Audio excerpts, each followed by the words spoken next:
as long as you are trying and making steps and putting in the work and the effort into whatever it is that you would like to achieve, or maybe you don't know what you want to achieve, but the fact that you're not sitting still, the universe does bring to you what you deserve, but it doesn't mean that you deserve it because you're a good person, therefore it gives it to you.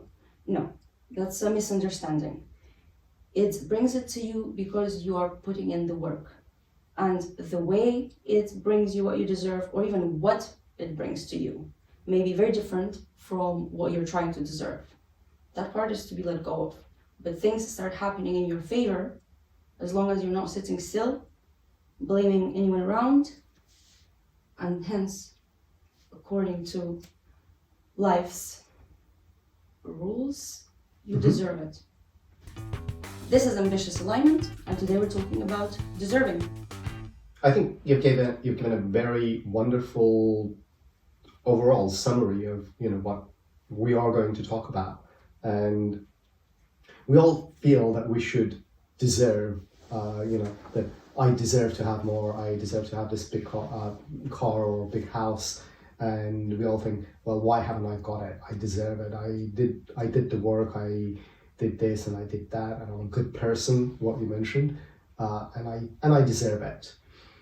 And that is where I think a lot of unhappiness comes from. People are feeling unhappy because they didn't get what they thought they deserved, and they're not getting it. And it gets muddled up in what the word means, and of course, muddled up in the sense of what you mentioned, input-output, and just sitting there for it to happen because you're a good person. The word good person really needs a definition here, because there's people who sit and say, I am such a good person, I do so many things for other people, and nobody is grateful. I deserve to be treated well, I deserve respect, I deserve to have a better life because I am so giving and so kind to everyone. Hold on a minute. Did people ask for your help? Did people...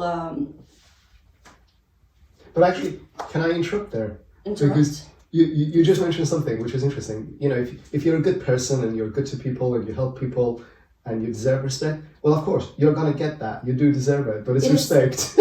It is not financial. But you do get that completely. If you do help people, you get the appreciation of people, you get the help from the universe, and it goes around. So many people have helped me.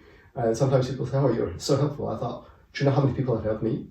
You help people without any expectation in return, and you do it from a healthy place. I know people who think they deserve it, and they do deserve it. They're generally good people, but they push their help hardcore, and the help they push is not the help the person necessarily needs. It is the help they think the help they think the person needs, because they see life in a narrow way.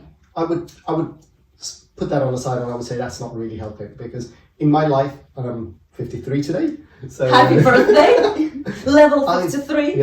I have had umpteen million people who have helped me without expecting anything in return. I honestly mean, they have helped me beyond sometimes my imagination and expectations of how far they have gone to help me. I'm grateful to them, and there's actually, sometimes I want to return that favor directly back to them, because they're the ones who have helped me, but they don't necessarily need it. And some of them are not even around to be able to return that favor. And therefore, I just return back that help to the universe without any expectation. If I get asked, I return it, and I have zero expectation. And I know that that person will, in time, return that favor back to the universe.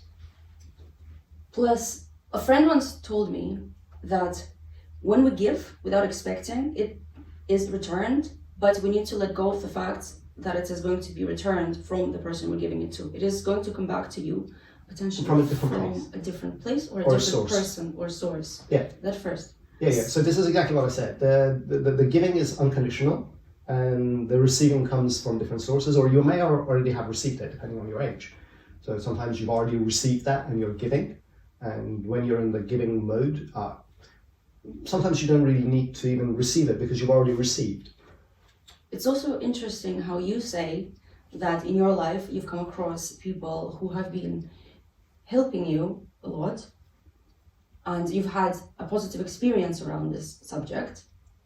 This puts my attention to mindset, because in my past I have extensive experience living in a different frequency, which means a completely different vision and perspective of life.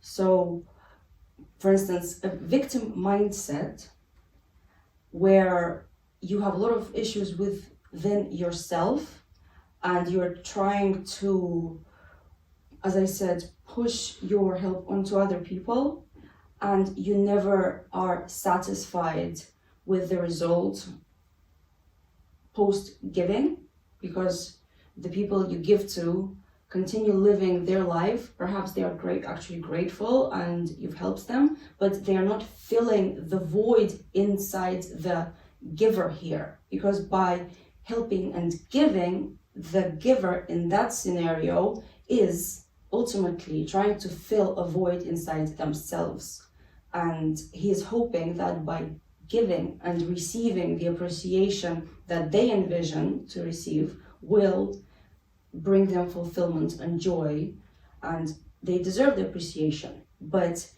often wise it happens that nothing will fulfill that for them other than themselves. But there is the type of person who is so closed-minded from the fact that it is an inner unhealed trauma or something within themselves that requires care and attention. People like to project onto other people what they have inside.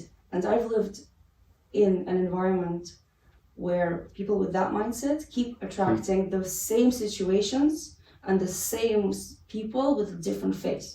Same thing is happening to you, but you're living on a different frequency. And by frequency, it's like with the radio station. It's on a different radio station, and in life, what is in your life is you attract. You attract what you are and what you want to your life, always. And this is where, if you're in that negative mindset of why haven't I received it, why haven't I got it? I remember reading a book and it said, well, if you keep thinking on the negative will come back to you. So, thinking of the positive, thank you for this or thank you for that, you will end up receiving more.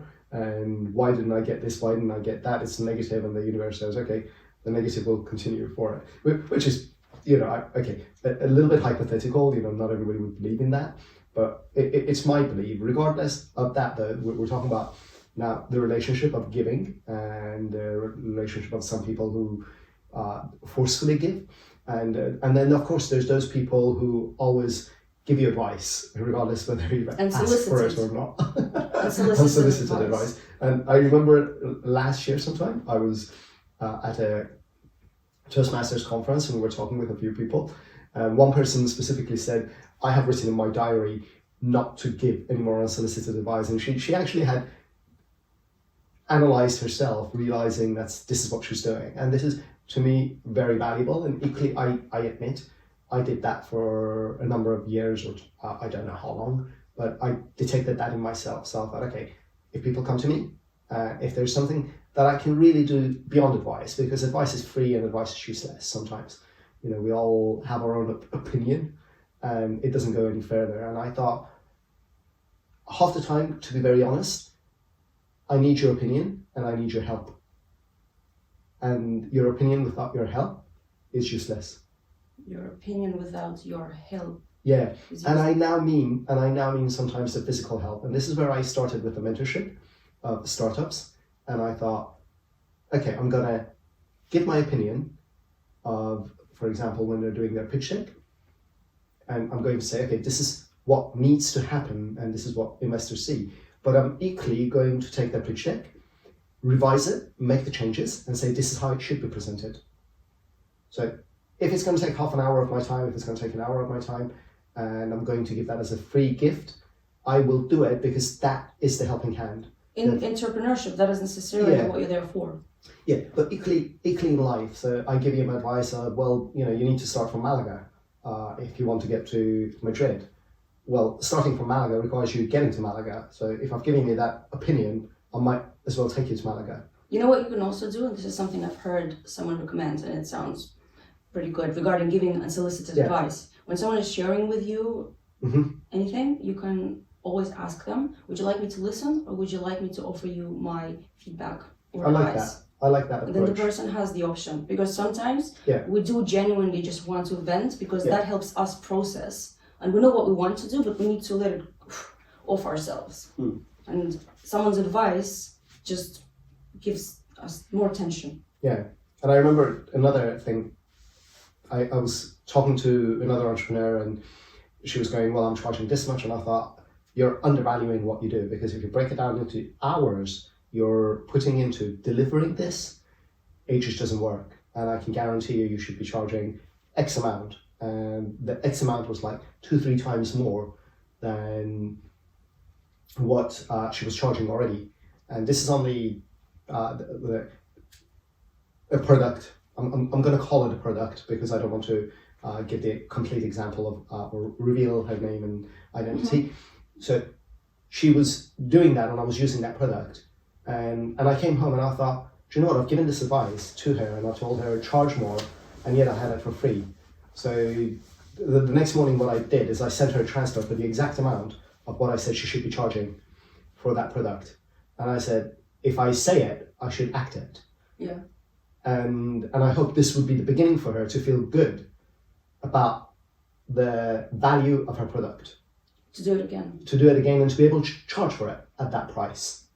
And that would be the beginning of her understanding that one person paid, the next person can pay as well.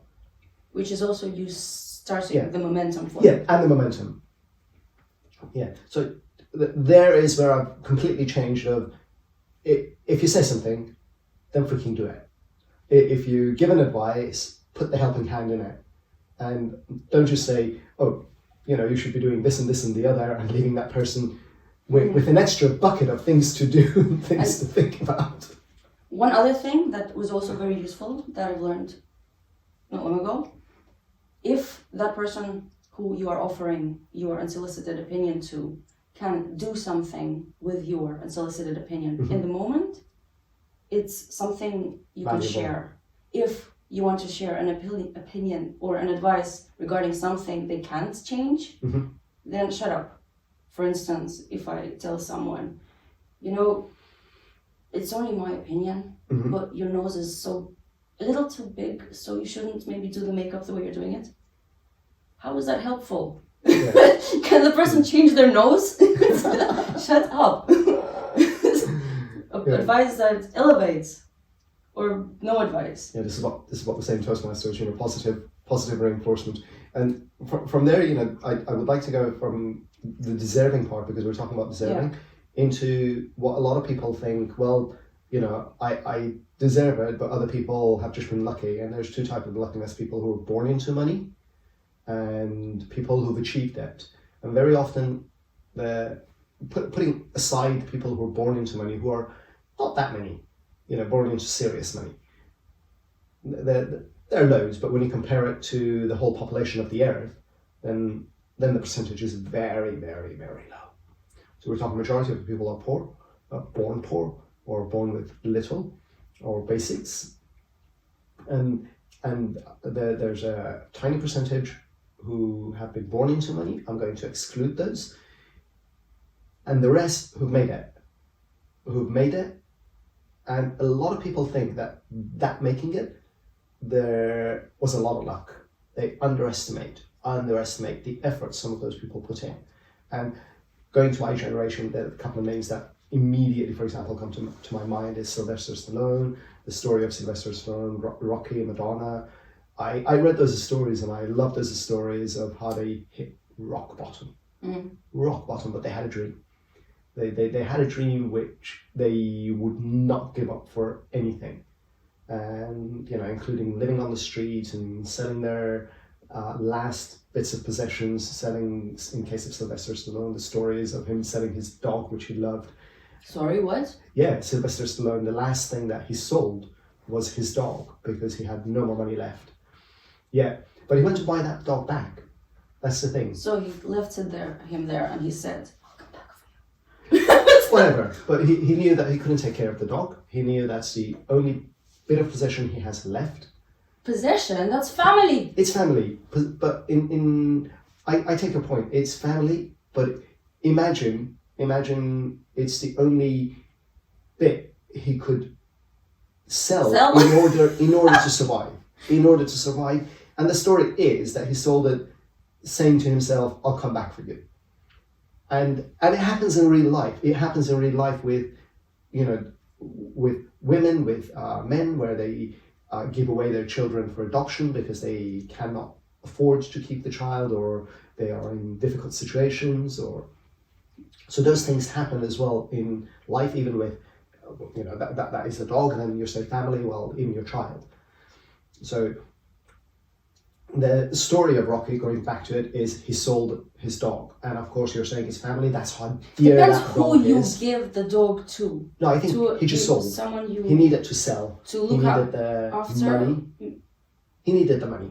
That just sounds plain horrible. It is horrible, and this is the beauty of the story. I think, to me, this is the beauty part of the story, because it's the last thing. It is so hard to sell if you love that dog, and like you do. I wouldn't. It is. When I took my dog in, I gave her a promise that now that you are family, I promise to you that I will never leave you behind. Mm. If I have an opportunity to move and you can't come, I'm not going. You come first. Yeah, I mean, that's really beautiful, and that's really... That is amazing. a result of a mistake, of a past regret. Yeah. Because in the past we had a dog, and at one point we couldn't look after him because we were all... me, my mom and my sister were all in different countries working, and we decided to leave him in Russia with family, but he ended up passing away and we weren't there. That's sad. So that was a hard lesson. Yeah. So when I took Lucy, I said to myself, Lucy is only mine. Why? Because if I say this is our dog, then who's responsible? I'm responsible 100% for everything. Absolutely. I don't know what Sylvester Stallone's deal was with his dog. Anyway. But the point is, that is the low point he hit. And to be going down to that level of having to sell a family member is low. It is like the last straw in your life. It is like, okay, that's it, and I'm ready to die, but I go for it, and I know I'm gonna come back for it. And the story is again that I can't remember what he sold the dog for, maybe $100 or $1,000 or something like that.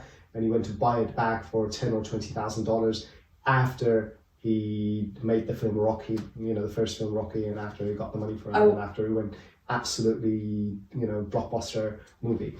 I would like to just mention, in case there's someone watching who's had to do something similar, I don't want to make people feel judged or guilt, because I'm aware that circumstances in life are very different. Experiences are so different. We go through very different things that I can only speak for myself. I haven't been in someone else's shoes, and you never know what you would have done if you were to live through what someone else did. Very right and very true. So this is where, I say a lot of people think, or don't even know what a particular person has had to go through to get to where they are now.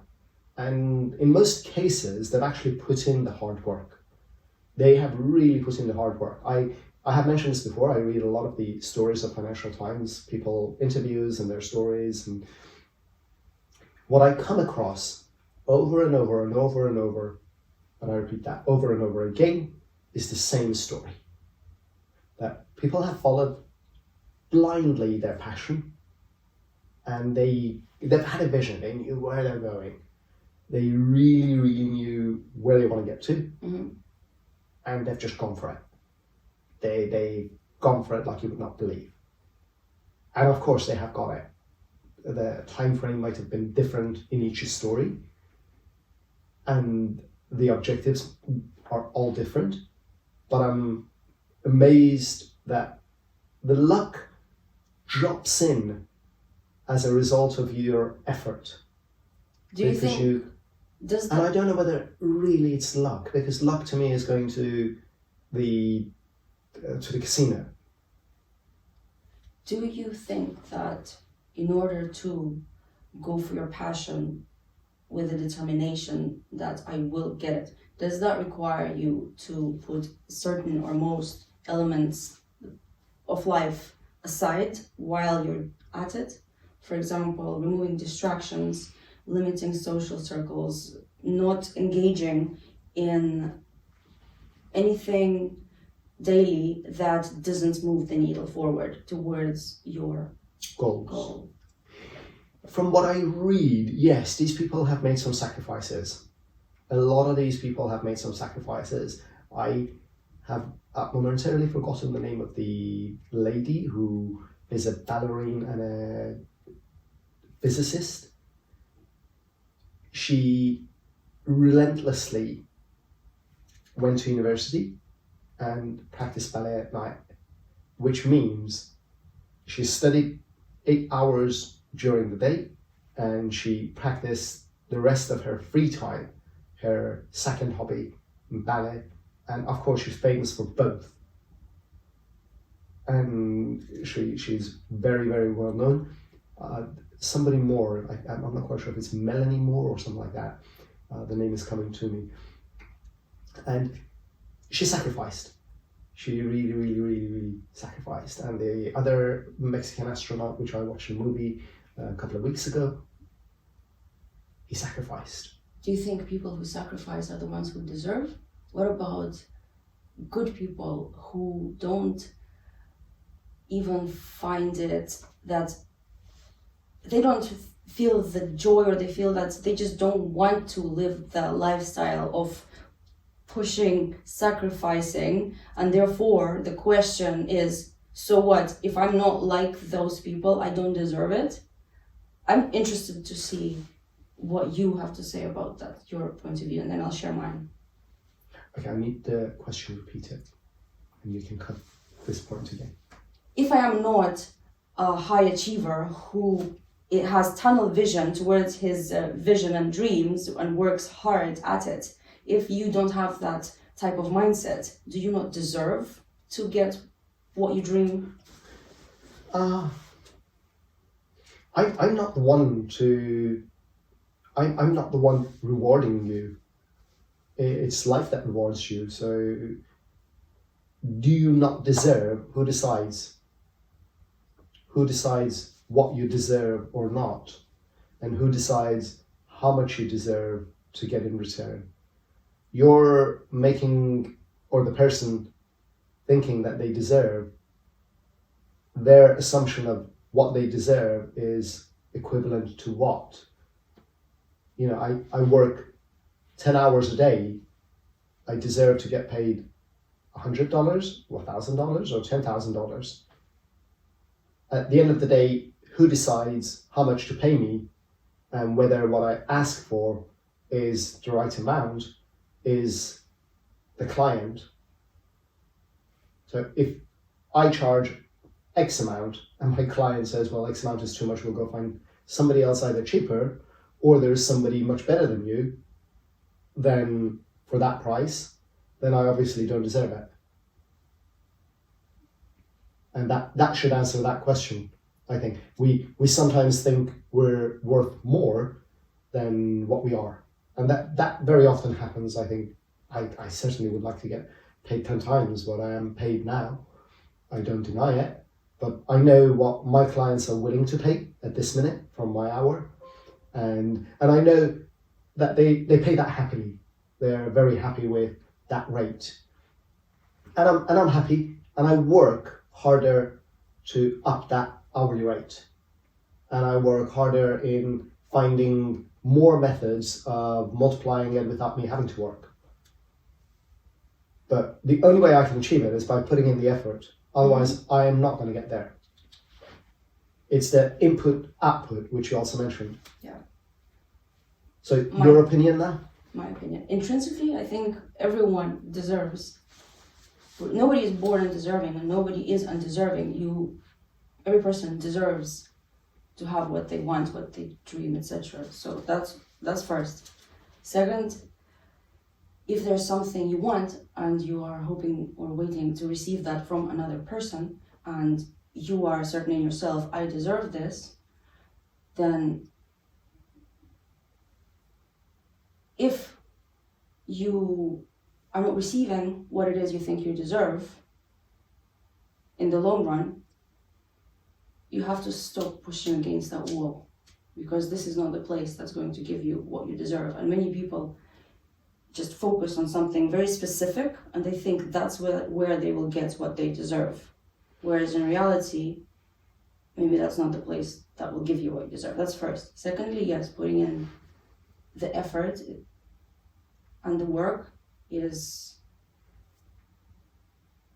imperative. However, at the same time, lately, I am more and more inclined to believe that the physical trying hard is not as significant as we think, and actually doing the inner work and aligning yourself with the feeling of I deserve, and not from an ego stance, like I deserve it and you shut up, and from a soulful stance.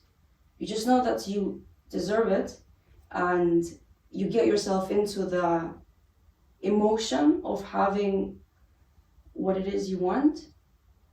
This has been a very long journey for me, and it sounded so stupid actually whenever you hear people speak about this, that first you have to feel it and eventually it will manifest, not because you're working, but because you are embodying it. Okay.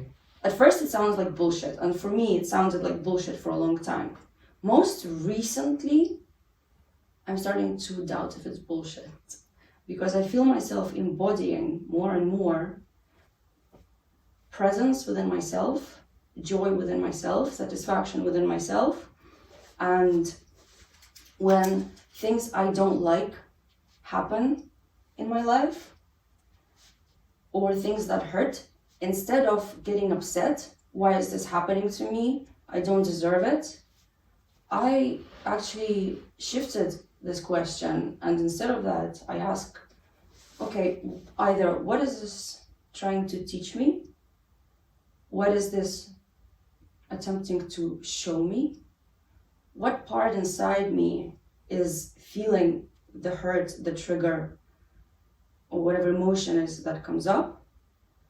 This clearly has to do with my feeling of unworthiness, because if I genuinely know I am worthy of whatever it is that I know I want, then if some situation or a person does not reciprocate or give it, that triggers a feeling of unworthiness ultimately. Because if you feel whole and worthy, it is just what it is. It shouldn't bring up this wave of emotions that make you feel bad, right? Because that means you are allowing something exterior get inside of you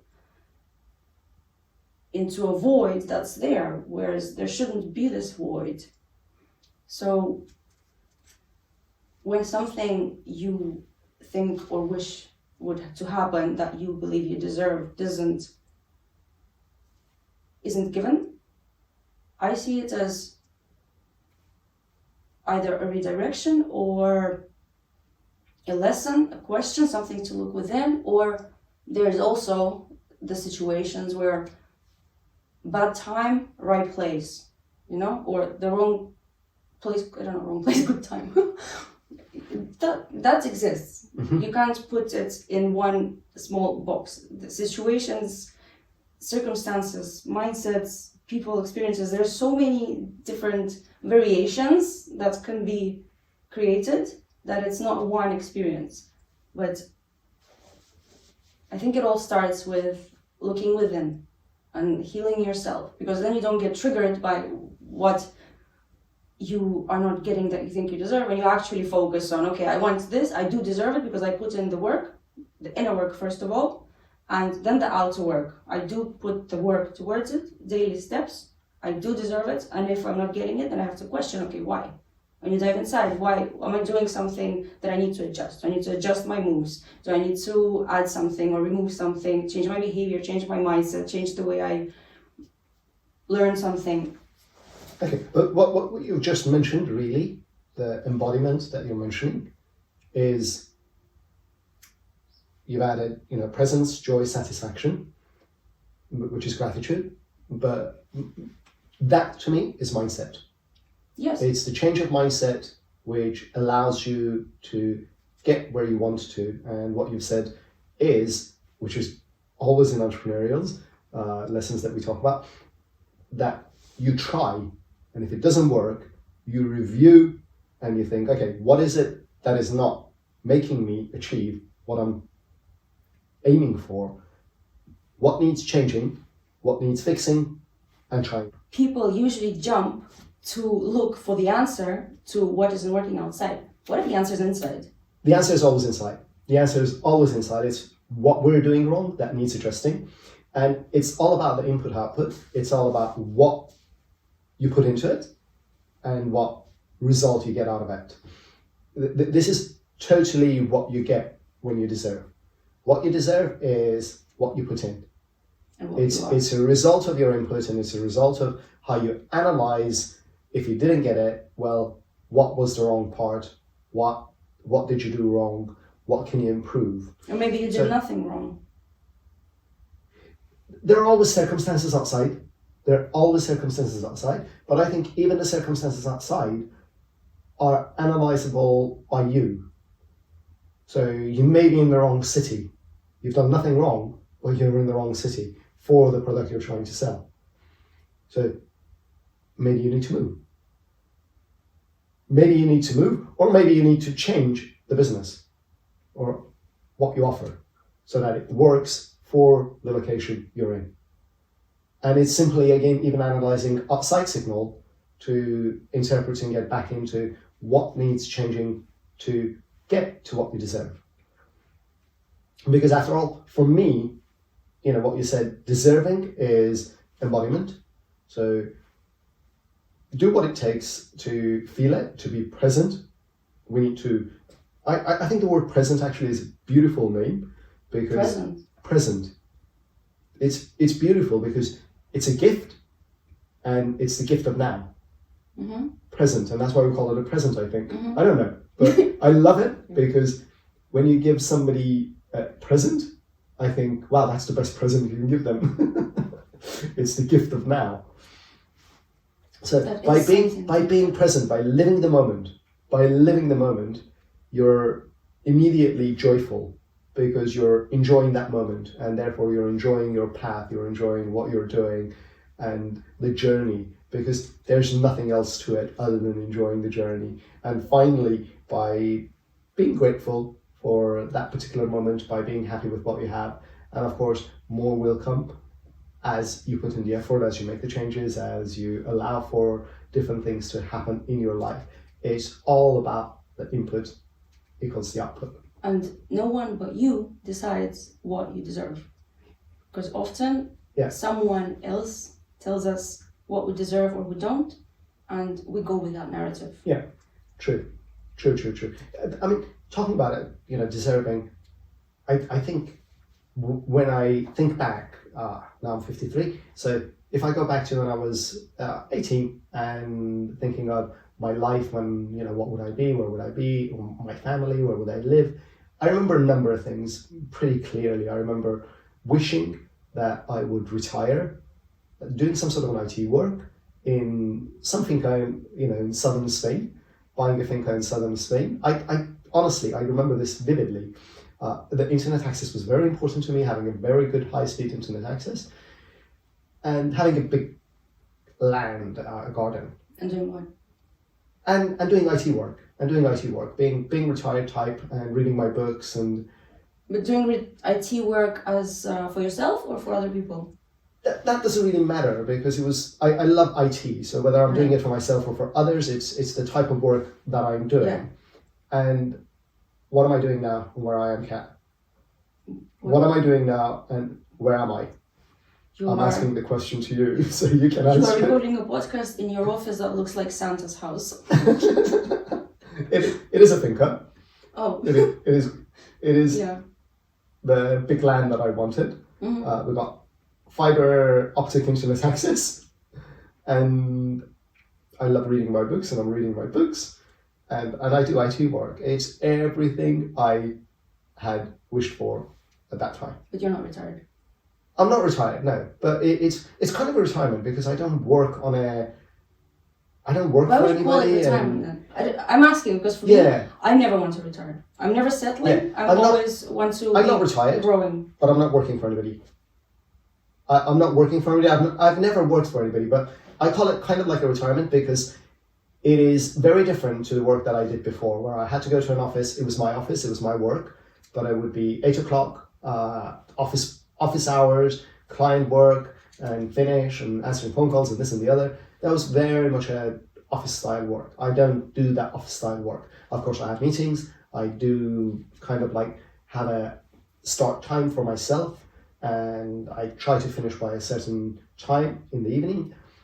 But I'm very free in choosing the day I want to work, the day I want to take off and not work, where I want to work from, how I want to work, who I want to answer and not answer. And I call that the best retirement and best working that I could ever wish for. To do what you want. I'm doing what I want. I love doing what I want.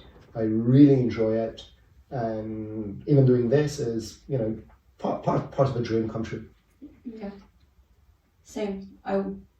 I personally, so I want to live life just like I want to. I don't want to live any part of it the way I don't want to.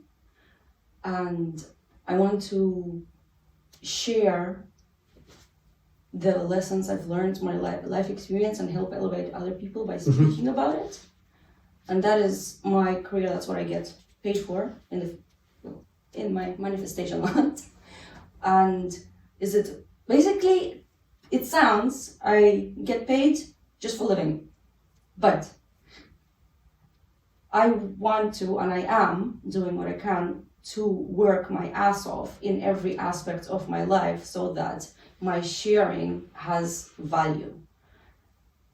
And what is the foundation of my life, growth, of self-development and embodying that self-development, doing the hard work, and it is hard work, deliberate work on myself and on the things I want to dedicate myself to in life, to actually put effort and do it well. And I do have a past with a lot of experiences that, be it a different person in my shoes, they probably would have a very different future, starting from live in a state of deep trauma, in a state of victimhood, in a state of unworthiness, insecurities. I've had a lot happen, basically, and I don't want my experiences to stop me from being the most happiest, fulfilled person. Instead, I'm actually very grateful that these things happened, because I can now look at them and transform them into wisdom and to speak about them so that other people who go through similar things see that it's possible. Whether I'll make something great out of myself or not, I don't know. But I do want to dedicate my life to becoming the greatest version of myself who lives authentically and happily, because I believe that that's the best way to inspire other people to do similar with their life, the way they want to. If I show myself that I deserve it, I'm also showing another person that they deserve it. And more people need to live more courageously and more, what's the word I'm looking for? Yes, I deserve it. I deserve a good life. Yes, I deserve to be wealthy and rich and do whatever the fuck I want.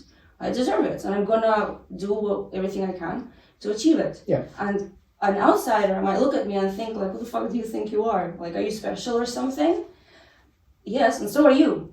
Why is the reaction, True. Why does she get it all? True. You can get it all, so I think everyone deserves to get it all. Stop focusing on me and look within and do the same thing, and let's be friends, and I encourage you to do the same thing. I'm sharing it not to show off, I'm sharing it because I've had a fucking difficult past. Yeah. And I've overcome it, or I'm overcoming it. And you see a lot of people are actually who are successful. They've gone through that. They've hit rock bottom, whether they're alcoholics or whether they were ex-drug addicts. There's a lot of those people who have gone through some really hard trauma. Did you know that for 3 years I was, you could call it an addiction, addicted to weed, and I used to have it for breakfast, lunch, and dinner every day.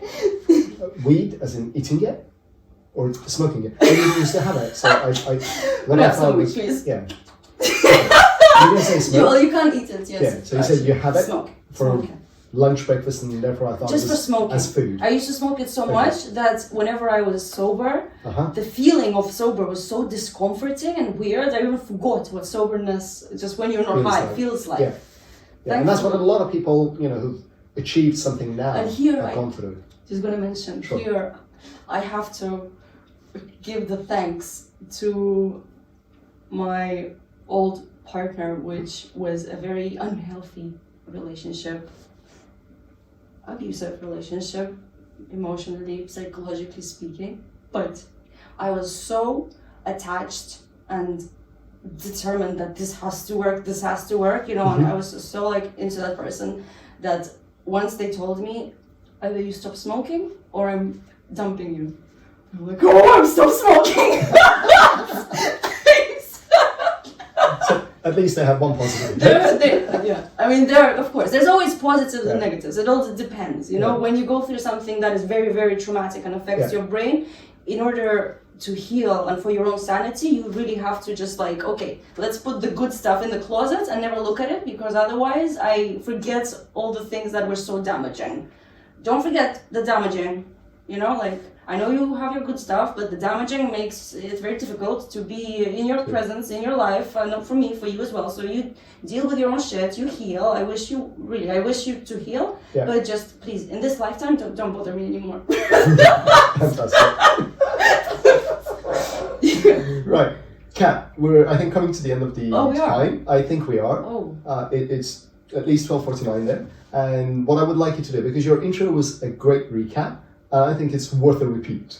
So if you kind of recap your intro, it would be very valuable. Yes, I will recap it with something I've just remembered Jim Rohn saying, who is the guru in self-development. I'm so sad he passed away. Tony 𝐾𝐿 met him. Oh, wow. Yes. Sup, Tony. Anyway, he said about deserving. He's the one who introduced me to a complete shift regarding deserving. He said, don't bring your need to the market. Bring your seed. Wow, that's so beautiful. I love that. Absolutely, I love it. And start planting. And start planting and working, and then the harvest comes. Oh wow. I think that is the best way you can recap this meeting. Bring your seed, not your need. Yeah. And this time we got it right. Great meeting. Great meeting. See you next time. Bye-bye. That was